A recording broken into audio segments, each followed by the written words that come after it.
What's up, everyone? We are back in Midnight Manor at Fantastic Fest 2025 for another Collider interview. This is one of my favorite kinds of interviews because what is a Fantastic Fest without a new VHS movie? Huge congratulations to all of you on VHS Halloween. Thank you very much. So I'm going to bring back a question that I posed to the whole VHS crew last year because I think it's a really important thing to emphasize. Can you each tell me something about the way that these VHS movies are made that I guess tees you up for success or lets you swing bigger than ever? I guess it's the guys at Shudder and everyone involved, they actually champion bizarre ideas, which is so unusual, with very little notes as well. So it's like, I pitched, Haunted Soda, and they were like, yeah, that's great. And I'm like, are you sure? Should I need something else? They're like, no, run with it. Go worse, go bigger. I'm like, I should kill this person like this? Like, yeah. So yeah, it's really freeing and like exciting to work with people that like, they are the hardcore audience and they're making the films as well. So they just want to make the best thing possible for, sickos like us. I love it. I can't tell you how many times I've heard VHS favors the bold. Mm-hmm. And, most of, I feel like, development and making movies is staying in a really tiny box and like, that's too weird. That's and I'm like, fuck, man. Well, I am weird. So, like, what do I do? Yeah. And it was cool to just have, like you said, the freedom was amazing. It's like, yeah, dude in a diaper. They were like, sick. That's Halloween enough. I was like, great. And it was just fun to feel like punk rock and free and like I wasn't censoring myself so much. It was really cool. Yeah, I think I'm repeating my colleagues, but it's very nice to have producers who encourage you to do some crazy stuff. And the wilder the better, and that's go gory, go insane, no limitations. So it feels like fresh air. It was really, for me, it was an honor to be part of this franchise. I've been a fan since they started, and finally getting the chance to join these amazing people that I really love, and I really love being part of something that you really admire. So thank you guys. We love you, Paco. We love Paco. We do love Paco. Beautiful answer. I love that. All right, let's get into some specifics. Anna, you're first on my list here. I do a little social media stalking before I do these interviews, and there was something that you posted that I wrote down. You said, this was one of the funnest and creatively wildest shoots I've gotten to direct in a long time.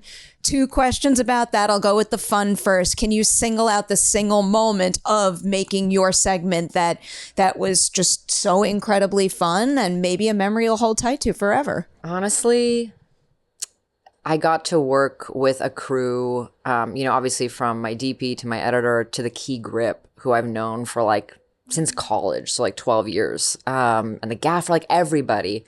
And that was so fun because normally you can't do that. You have to interview everybody and interview 10 people. And it's like, I just want to work with my friends because that's what makes making movies so special to me, the process. And so that's why it was so fun for me, because after a take, I'd just be like, what's up? What'd you think? Did you like it? It was horrible. Yeah, I'm like, well, you can trust your friends to be honest with you. So it was just that, honestly, and like having lunch with my homies, and it was like just really fun for that reason. I totally get that. I talk about the value of filmmaking families all the time. Seriously. And when you start building something like that, I think it's important to hold tight to. I think you can very much see the effects of that in a finished product as well. I think so too. It's nice to watch something and not just be like, that was that really super traumatizing day. You know what I mean? Sometimes there are some of those also, but that also emphasizes the value of a filmmaking family that helps pull you through it. Exactly. Now I have to follow up. Did you have a traumatizing day on this shoot? Dude, no. Which was crazy because on my first feature, every day was traumatizing. And this was just, we showed up, we executed, and obviously there were challenges, but it wasn't, like I went home every night like, I feel good. Like, let's do the next day. I love hearing that. I have to go to the back half of your Instagram post too. Now it was the wildly creative aspect of it. Can you tell me the single thing you did that maybe even now still makes you think, I cannot believe they let me do this? I mean, I guess all the babies, like the guy in the diaper sucking on the wall. You should have seen the audition tapes for that. That was really something. The swaddle woman with like the crazy contraption that our production designer Danny created with like, she was literally, it was like milk was coming out of her. It was crazy. And, you know, they were like, this is tight. And she was fine. Everything was fine. But, you know, even the 6 tits, like it was crazy that they let us do all that. I was like, fuck. The key words I've heard, and we've only been talking for a couple of minutes. This is why I love this franchise. Anna, I'll start by posing this question to you, but I would love for both of you to chime in. I was really taken by your 2 leads, and obviously you need pitch perfect casting for literally every movie, every show, but I find that the success of a found footage film or short segment hinges on finding people that make it authentic. So when you're casting the leads in all of your films, I guess what is something that signals to you this person won't only be a good fit for their character, but they'll also be good for, you know, what it takes to make a found footage style piece feel authentic? Right. That's so interesting. Yeah, I think so much of found footage is being real and having the audience be like, oh, these aren't actors saying lines. Like, these are real people. And I think a lot of that on this one for me was also finding actors that I had a good rapport with. I think that's always really important. A lot of times with features, it's offer only. You don't get to audition anyone. You barely get to meet them. And it was special on this because part of the process for me was like, okay, like, do we get along and do we have chemistry? Because so much of this is going to be improv and like everyone feeling the vibe. And Natalia and Samantha were amazing at that. Very good. How about for the 2 of you, something you looked for when casting? Well, I was looking for a douchebag, and so David Hayden, who plays Blaine Rothschild, was just, you know, ooze and douchebag in his audition tape, and I was like, that's the guy. He's actually very nice. It's just no, that didn't get a laugh, so I'm like, oh god.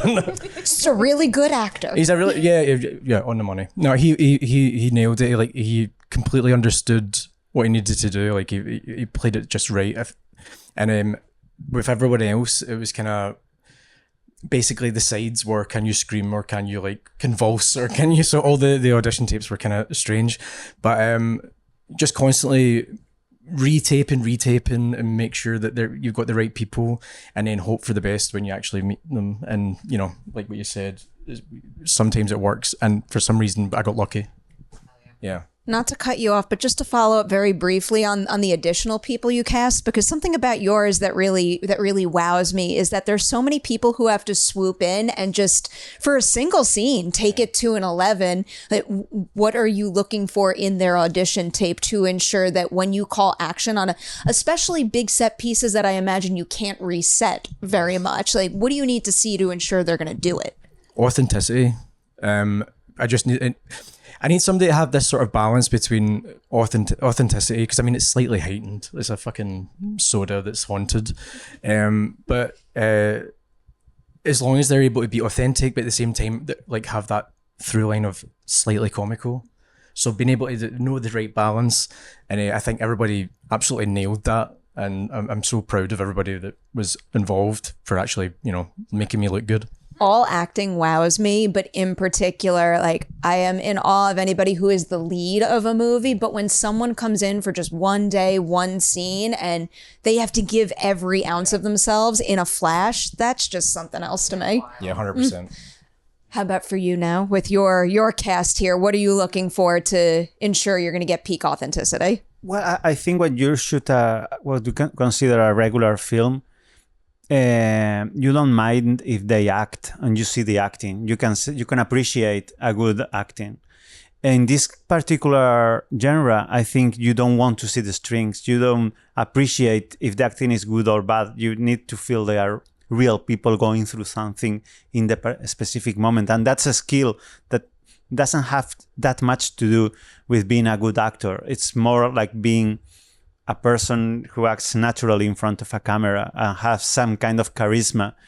It's not based on good acting. It's based on what they give you to the camera. You know, I don't know if I... That's cool. Yeah. No, that totally resonates. Oh, without a doubt. Yeah, it's like moment and being in the moment. Yes. They're good at that, yeah. Paco, for you, I want to go back to signing on to do this film because this isn't always the case, but I feel like more often than not, I find newer filmmakers on the rise via the VHS movies that I'm going to go on to follow forever and ever. I've been following your feature films for quite a while now with the Rec movie, so I am curious, when the VHS opportunity comes your way, what's a single thing about this process that makes you think, like, I have something to gain from doing something like this right now as a director who's always looking to evolve my craft? You know, the thing is that, I have talked to Josh through the years, trying to find the gap. And this year I finished shooting a TV show, so I had the time to do it. I always wanted to be a part of this because you don't get that amount of freedom so often. And being a horror fan myself, I really love the franchise. I really love the opportunity to do something that goes a bit out of my path. And just, for me, it was like feeling when I made short films when I was 20 something, that, enthusiastic collaboration with my friends, just a group of friends with a video camera doing something just for the sake of it. And for me, it was it's like going back to the essence of why did I want to be a filmmaker. It doesn't have to do with success, with money, with nothing. It has to do with doing something that is fun, that you feel good doing it surrounded by people you love, and trying in the best case scenario that an audience will receive it and enjoy with you. I love this franchise for many reasons, but the way you just put that is definitely towards the top of the list. I'll wrap with a question for all three of you that I'm really curious about. When you're crafting your segments, what is the key to making sure that they are indeed frightening, but also that at their core, they each feel, I guess, like they love the holiday of Halloween and that they want to celebrate it? Because I feel it. Like I'm scared, but there's something about it that taps into what I love most about the Halloween holiday and how it inspires people. I feel like Halloween, for people like us who love horror, is like you get an excuse to do that publicly as a kid. So when you're a kid and you love horror stuff, it's like, you're usually seen as the weird kid, but then on Halloween, everybody's the weird kid, and it just taps into that sort of nostalgic vibe. And I feel like we all have that. And it was just a blast to be part of like the first VHS that's dealing with Halloween. And it's like an absolute playground for, like I said, weirdos like us. Weirdos unite. Yeah.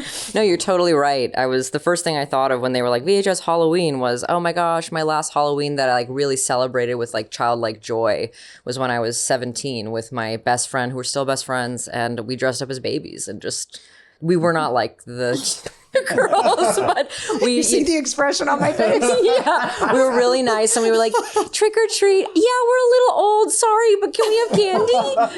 And just trying to put that experience on screen was probably like the funnest part of it for me, for sure. Well, there was no Halloween in Spain when I was growing up, so for me it was just something I get to know through the movies, especially John Carpenter's masterpiece. And there's a rock band called Halloween as well, so that's what resonates with me. But it is true that nowadays young people in Spain do celebrate Halloween, but it's just like a carnival, like just an excuse to get dressed and have a party. Probably no surprise, it's my favorite time of year. So when VHS announced that this one was solely focused on Halloween, just overjoyed. I'm going to say huge congratulations on VHS Halloween. Thank you very much. Enjoy your time at Fantastic Fest, celebrating it and beyond, because the Shudder release, of course, is right around the corner. Check it out.